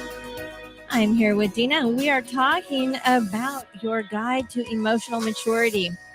Talking about your healing today, her healing, your healing, and the journey. Oh, hey, there's something now we the forgot to commercials do. just came on. It sure is hot. Are you sweating like So a dog? we'll see what's going on. Sorry what? for the Dogs technical don't difficulty. sweat. We'll see what's Oh happening no, here. you forgot to get your window tinted. So I guess Whether we'll it's the come back kitchen after window that this break. sits in the sun So, for the all hottest right, part we'll of be the right day, back. or you just got new wheels. Call Sharp Window Tinting in Burleson.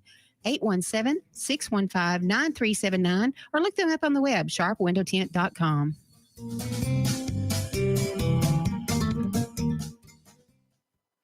Abnormal realities. No, Ron, Yes. I love you, brother. Okay, this is not going to be good. So I just want to say that for the record. Oh. So let's talk about your experience on Saturday, because two reasons. It's very important for people to do this. And What, that is talk about it? No, getting a camera shoved up your butthole. Yeah. How was the butt sex with camera? I don't remember it at all, actually. But I don't remember the camera searching for Uranus, my anus. Hey, dude, you know, I always, when you go in for these types of procedures, they put you to sleep, right? I mean, Yeah, you got a it was camera fun. shoved up your butthole and you don't even remember it. No, that is a I really good don't. deep sleep. And quite honestly, the weird part is you don't even know you've been violated. It doesn't feel like you've been violated. Oh, they blow air straight up in your butt. You got to release that somehow. So I got that out of the way as soon as I woke up. Abnormal realities. I got questions, Ron. With Ron and Rocky. I got it done. You got it done. Weekdays, 4 p.m. and 10 p.m. on JoCo Community Radio. Fast Track Student Loans can get your student loans out of default, stop any wage garnishments, stop collection calls, and stop seizure of your tax refund. Give yourself a break. Stop the stress and get your student loan payments down to as little as $25 a month based on what you can afford to pay. 800-709-4395, 800-709-4395, 800-709-4395, 800-709-4395. You're listening to JoCo Community Radio.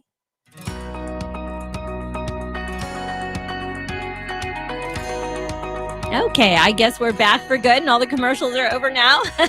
So we will be here until the top of the hour. I'm here with Deana Morgan, and we are talking about your emotional intelligence, your emotional maturity, and just helping you have a guide to how you can become completely healed. So, Deana, you are completely healed from the trauma of the abortion, and to the point where you were healed enough to be able to talk about it and talk about it Absolutely. even to your husband and to your daughters and to your mother and to your best friend, Absolutely. and then even on air. Right. So you've been totally healed, even though that was a secret that you kept for a long Very much time. so. Tell us the Mhm. story. Okay, which part of the story? Any part you want. Any You can part. start wherever you want. Well, all of a sudden, I wasn't thinking I was going here, but I'm thinking about when did I not want anybody to know? And I was at a Kathy Tricoli concert, and the whole group that I sang at a big church at the time, and we were all there sitting on like the second to the front row of a Kathy Tricoli concert, and I didn't want anybody at that in my group. No one knew what was going on in my world or my life except for my husband at the time. And Kathy Tricoli sang that one song, "A Baby's Prayer," and I don't know if you remember that one. I that she do. I was a wrote. huge fan at the time. Oh, so good. And so she sang it for the first time at that concert. And she sits down on the steps and she starts to sing that song from the perspective of a baby. Wow. And as she's singing, I mean, I start weeping and I can't stop it. I'm clearly triggered. And I just kind of try to take my hair and put it around both sides like a hiding behind your hair. like a blinder, like a horse blinders, like getting my hair to hide my eyes. And of course, Mitt knows, and he's sitting to my left, but all of my peers that I sing on praise team with in front of, church every Sunday in front of thousands. I mean, like, I didn't want them to know. And, but there was a moment where I looked up and she was looking right at me, and Kathy knew my secret. And out of everybody that I didn't want to know my secret, I would not want her to know my secret. Sure. And at the very end of that particular song, she comes out at the very end of that whole concert. She comes out into the audience as she's singing "Go Light Your World," and as she's coming out in the audience, she walks out in the audience and comes back at the crescendo of that song, and reaches down past all these people and reaches for me to grab her hands. So now Wow. I'm not only at the front of this entire concert, but now she's reaching past all my peers, and she grabs my hand and she sings the words to me. So run to the darkness. seek out the helpless, the worn. And so she continues to sing those words to me, which is exactly what I do today. And I had no idea that would be a prophetic word utterance spoken over to me. God But was she using saw her. it. Wow. She saw it. And so that was when at that moment she saw my secret, but no one else would know that secret for years to come. And the revelation of what we talk about today would be understood. But that's what came to my mind. I went, wow, that's one of those moments where I did not want anybody to know my story. But she knew.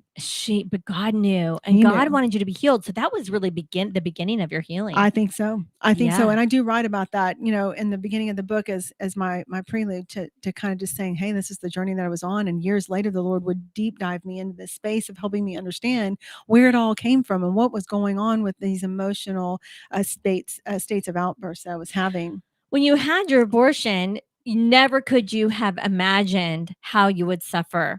Oh, I mean, they warn you about the initial physical, that you need to go home and get some rest and heal a little bit. Right. There's going to be some bleeding and Right. things. Never do you know No.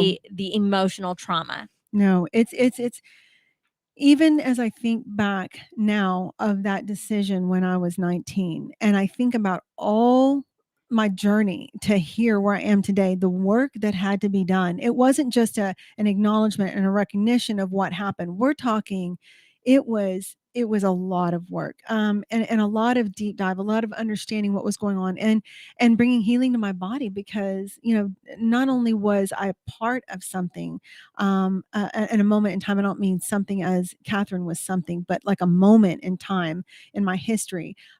Was I a part of something that would be so devastating to my future and to my daughter, which her name is Catherine, but it would be so devastating to my physical body because the energy of death was stuck inside of me for so long. That's right. And no one talks about that. No one talks Yes. about the emotional state that it causes. No one talks about the energetic connection that you have with all the other people that have ever had an abortion, and that's in that particular vicinity or across the United States. No one talks about that. No one talks about the contractual agreement that you make with death, or that death is still stuck in your body. No one talks about that. And yet these women walk around, no wonder they numb out, and their goal is to just survive. And like, you and I were talking Yes. about, there are many women that have several abortions after that one because they're so numbed out, they're no longer awake or aware or have the Yes. cognizant ability to logically understand this isn't okay and I'm not doing it again. Yeah. And while that wasn't a part of my story to have more than one was enough. Yes, that's right. One was enough. Yeah. And I think what's so beautiful about this book today is that, and my husband Mitt and I, we both were in agreement over this, that this book is Catherine's legacy, because I love even that. though I love she's it. Catherine, if you listeners didn't catch that, this is the name that Deana gave to her baby that was aborted. So she named her baby after the abortion. How much time went by until you finally felt like you wanted to name the baby? Absolutely. That's a really good question. It was probably not until I would say 2001, somewhere Okay. in there, where that happens. I mean, So that it's about 11, 12 years later. Yes, 11, yes. 12 years later, something like that, until finally you were like, hey, I need to name the baby. And I tell my clients, this is when you've had an abortion, ask God and pray about it and think about what you want to name the baby, because it is a baby. It is. And it's with She the was. Lord. It's with the Lord. And She and is. so I love that her name is Catherine, and you said that this book is her legacy. It This is absolutely what is. you learned Yes. from the time that you and her were united. Right. And this is the beautiful story. I believe that, God can take the worst of what the enemy means for demise and destruction for generations, and That's he can right. turn it around and actually bring healing out of it, out For of something generations. for generations. That's right. And this book has already been such a light and a lifeline to so many people, but it's because, I mean, it's a legacy of Catherine. She's making a way, and in my obedience to the Lord to do what he asked me to do in this place, is going to change lives. It is changing lives. It's amazing. What do you think you tell a person if you just had 30 minutes with this person? So visualize that you're sitting with a lady now that is where you were say 5 years post-abortive, what would you tell them in the first 30 minutes? How to walk them through Post-abortive, before they ever were in that position? No, after they've had their abortion. After They've had their abortion, that's been say 5 years Mhm. or more, Yeah. and they just want healing, but maybe they don't even know how to start How or to where to start, start. What right. would be what would be the thing that you tell them? Because you said, if I have 30 minutes with someone, I can take them through a little bit of what's in this book, and in the first 30 minutes, I can really make an impact. Right. Well, it's interesting because both of them have a little bit of a different angle, and one of them is helping someone identify why they're being triggered in their world. Right. But with this individual, it would be more like the trigger of such deep pain. Like she has a cognizant awareness of what her choice was, and it is literally owning her. Well, and Because that may happens. even her being in that position was, it was very likely that she was operating in a trigger at It the is. time, that there was childhood is. wounds that was the setup for her to Absolutely. even be in that position. Absolutely, it is. So I mean, like, we'll just start right there because I mean, obviously, I love that you're a therapist because you have that foresight and know right where to jump in, and that's exactly where that would be the best place to jump in. Let's look at when you made that choice, the first step of stepping into ownership of what happened that day, and knowing that you intentionally want to heal and bring healing to this moment in time in your history. It's let's go back and look at that moment when you Yeah. made that choice because you felt like you didn't have an option. And while that's Yes. okay, and there's no Yes. shame, and we're going to strip that back, God can take all this and he's going to shift it, and it's going to be something that's valuable going forward. But let's not put shame on the past, but we're going to look at the past. And let's Exactly. understand what happened in that moment. And part of that is you were triggered thinking this was your only option. What were you feeling? Yeah. What were all those feelings that were going on inside you? Because they were very real. Let's look at this chart together. And how about I feel with you? Yeah. And so that you're not alone. This is what I'd be feeling. Yeah, and I think it's so powerful, and maybe you can share a little bit about your relationship with Christ, but it's so powerful to understand that Jesus feels with you too. Absolutely. And I tell people, and I remind myself, the Mhm. self-talk, to say, Trina, you don't have to feel sorry for yourself. Jesus feels sorry for you too. He feels sorry with you. Absolutely. Because to stay in a place of self-pity is such a trap. It is. And nobody wants to stay with a victim mentality. No. Nobody wants to stay in a place of self-pity, but you legit feel sorry for yourself. You do. You do.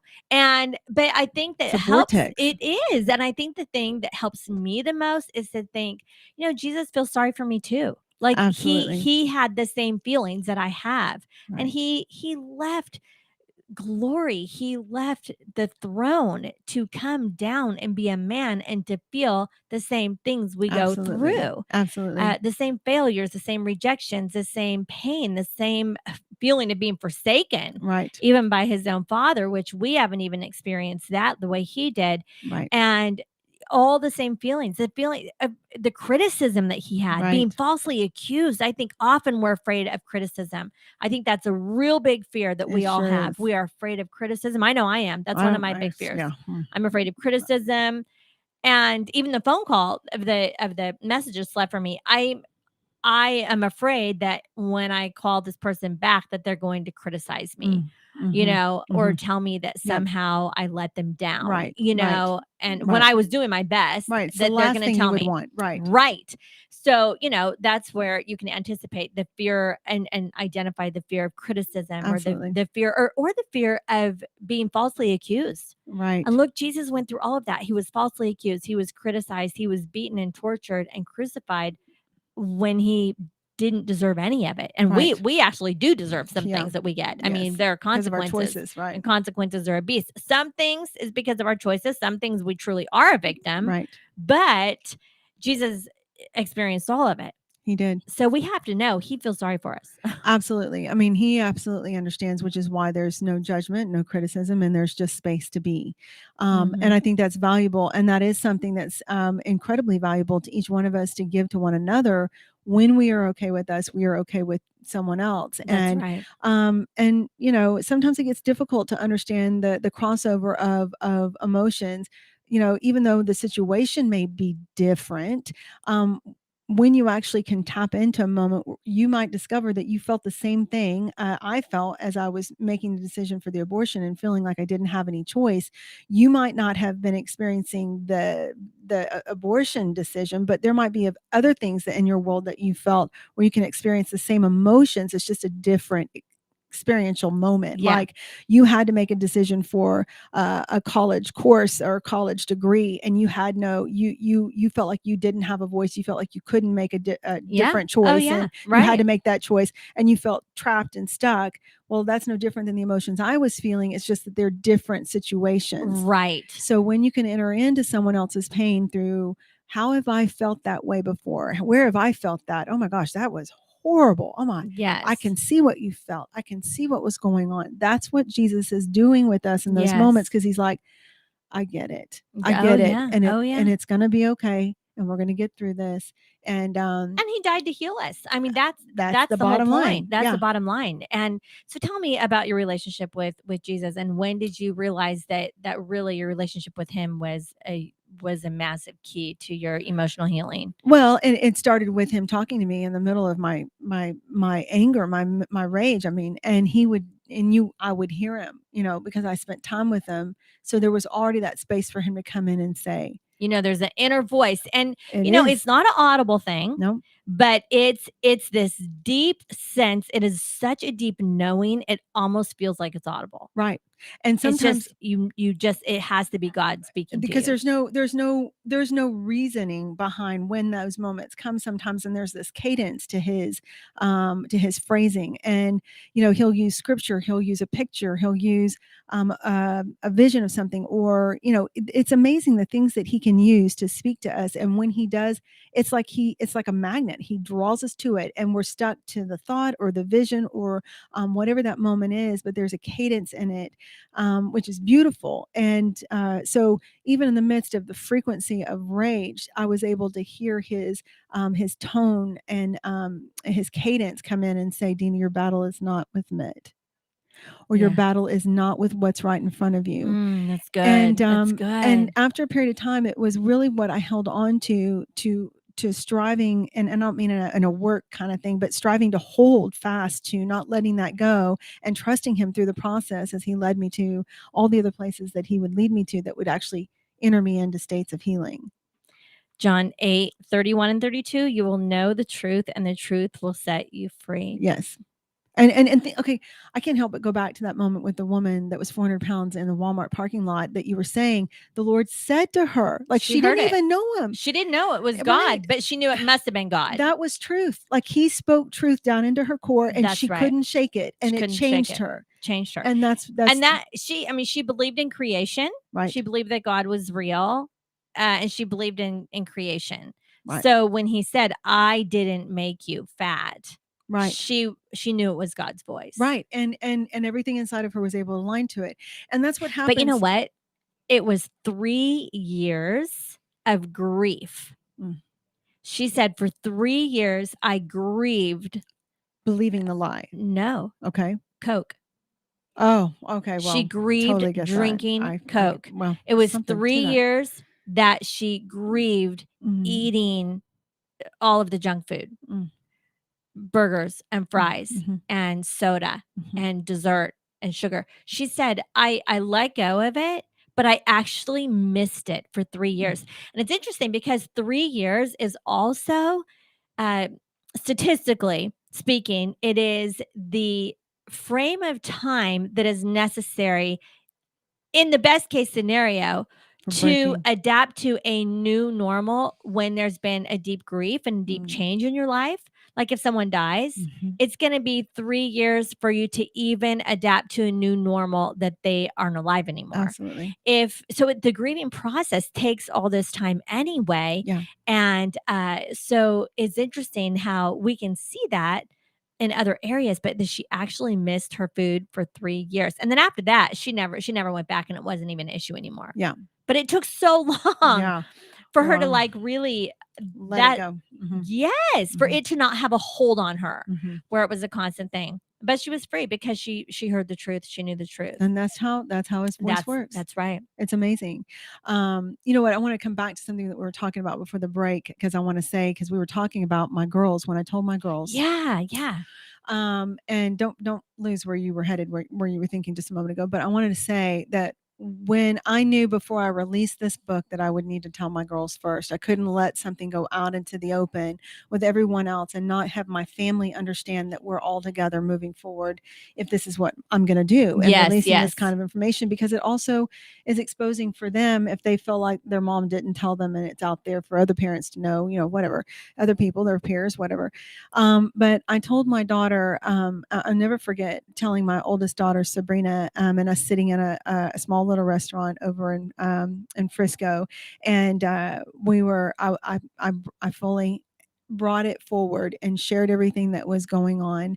I'll never forget her response was so gracious. And but there was already this preparation over time that the Lord had already been showing me, Deana, you're already setting things in motion for the generation to come forth out of you to be entirely different. You have, you and Mitt have raised them to have an emotional awareness and understanding. And both of y'all kept taking responsibility for your brokenness.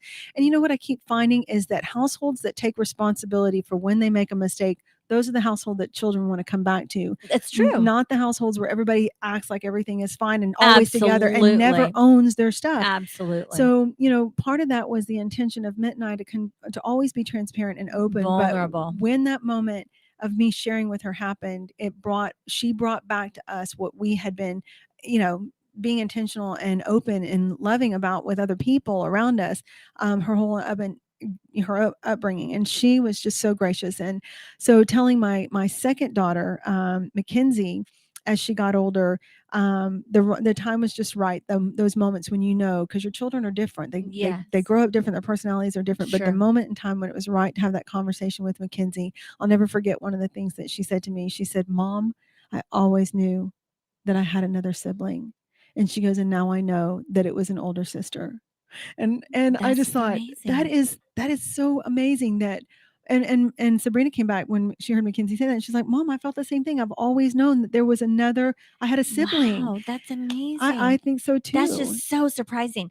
And I just want to tell our listeners that if this is part of your story and you're just wondering when I should tell my kids or if I should tell my kids, there is a moment of readiness. Yes. There is a time for readiness, and everybody's readiness will be different. But what is very important and a takeaway for you today is being vulnerable and having this vulnerability as your children become adults and as they come into maturity, that they know that you have a story to tell. And even if they're young teenagers, it's very good for you to not just act like you've always been perfect, but for you to have this emotional connection with them and this vulnerability to be able to connect with them and let them know that Absolutely. you know how it feels to be a teenager. You know how it feels. Absolutely. And I worried about telling my girls, given the state that they were going into the same age that I was when I made those choices. But the Lord said not to fear. And he said, trust me. And those timings were different with each one of them in their age that they were. But Mitt and I've always felt like our goal in our heart and our home was to tell our children before something ever was told to them by the world. We would tell them first, no matter what it was. That's right. So anyway, go ahead. Well, you talk about here at the Fourth Essential Foundation, positive and negative energy are synergic. Did I say that right? Synergic.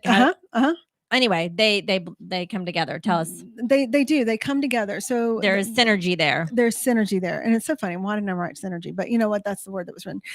But you know what? It's like understanding that the positive and negative energies they do have value, and understanding those two coming together within you.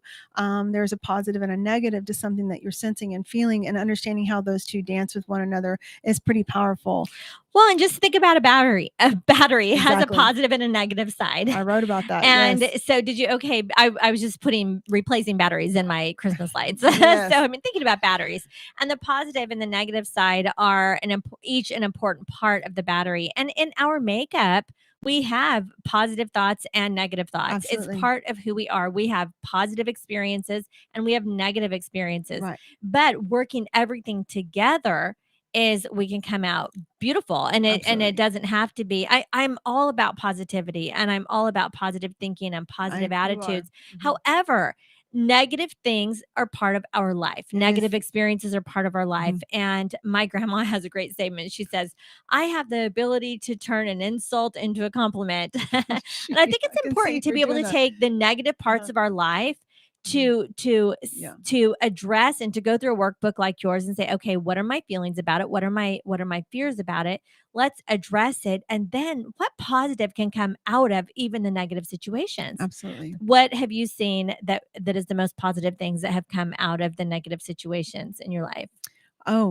With intention and with a partnership with the Lord, he always takes them and turns them into something so much bigger and more beautiful than I ever thought were possible. So the fact that he could take this book and it be a tribute to Catherine, and that she could, through her story, it could bless thousands and generations, because it's a ripple effect. You throw the stone and it creates a ripple across the pond. Yes, it does. And I affect one household, I affect one individual in a household, I affect the household, and that affects the people around them, and so on and so forth. So she's making a difference. She's making a difference. And like I said, healed people heal people. Yes. So the fact that you are healed, and it doesn't matter how long it takes, just get on the path of healing. And I want to encourage the listeners today, get on the path of healing. Yes. Make up your mind, I'm not going to stay this way. Yes. I quote oftentimes, until the pain of staying the same becomes greater than the pain of change, you won't. And change is painful. And there is a lot of digging. Everybody wants a garden, but nobody wants to dig in the dirt. It's true. And we got to dig in the dirt and get the weeds out so that we can have the beautiful garden of life that we really want. I love the quote that you have here from Socrates: an unexamined life is not worth living. It's true. We've got to examine ourselves. It's value in it. There's value in it, and allow God to examine us. And then that value is valuable for ourselves when we look in the mirror, and then it's valuable for others. Absolutely. It benefits everybody. Thank you so much for sharing Thanks today. for having Thank me you so today. much. Your I book love is being with you. incredible. Deana Morgan, From the Symptoms to the Secret. So I want you guys to order this book, get it, go to her website, or just get it off of Amazon. You know why? Because you want to be healed. You are valuable. You are loved. You are significant. You are secure, and you deserve being in a life that is precious and wonderful and happy and healed. I don't want you to stay in a place of hurting. I'm Trina. Thank you for joining me on the Her Show today. I'll see you next Monday from 2 to 4. Hugs and high fives.